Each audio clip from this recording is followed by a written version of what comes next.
नमस्कार, आप देख रहे हैं द हिंद 24 न्यूज और मैं हूं आपके साथ साक्षी निर्वाण। आइए नजर डालते हैं आज की कुछ खास खबरों पर। आगामी पश्चिम बंगाल विधानसभा चुनाव के लिए चुनावी पर्यवेक्षक के रूप में केंद्रीय मंत्री श्री भूपेंद्र यादव जी और चुनावी सहपर्यवेक्षक के रूप में त्रिपुरा के पूर्व मुख्यमंत्री एवं वर्तमान लोकसभा सांसद श्री बिप्लब कुमार देव जी का कोलकाता हवाई अड्डे पर राज्य भाजपा अध्यक्ष शमिक भट्टाचार्य सहित राज्य के भाजपा नेताओं ने स्वागत किया। দেখুন, প্রথম কথা 2026 আপনারা জানেন যে টার্গেট শুধু এখন থেকেই নয়, আমরা প্রথম দিন থেকে অর্থাৎ লোকসভা নির্বাচন শেষ হয়ে যাওয়ার সঙ্গে সঙ্গেই আমরা যেমন আমাদের সংগঠনকে ঢেলে সাজাবার জন্য আমরা প্রস্তুতি নিয়েছি এবং সেই কাজ চলছে। পাশাপাশি একেবারে মণ্ডল থেকে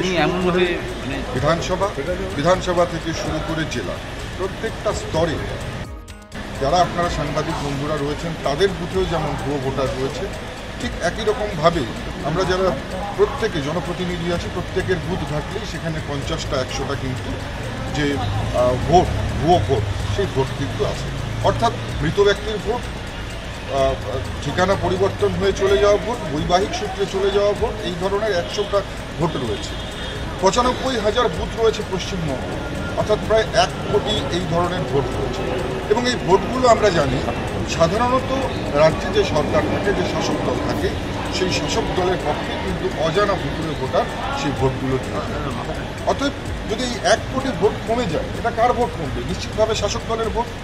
এবং যদি 1 কোটি ভোট কমে যায় তাহলে এই রাজ্যে সরকার তৈরি করা কতটা কঠিন সেটা নিশ্চয়ই আপনারা বুঝতে পারছেন। এবং নিশ্চিতভাবে তৃণমূল কংগ্রেস একেবারে মুখ থুবড়ে পড়বে, কারণ ভুয়ো ভোটার সরে গেলে তৃণমূলের সরকার কোনোভাবেই এই বাংলায় গঠন হতে পারবে না।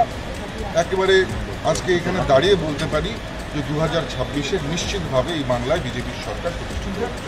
বিষয়টা হচ্ছে যে এক হচ্ছে সেন্ট্রাল ফোর্স, তাদের ভূমিকা, নির্বাচন কমিশন তারা সক্রিয় হওয়া, মানে এতগুলো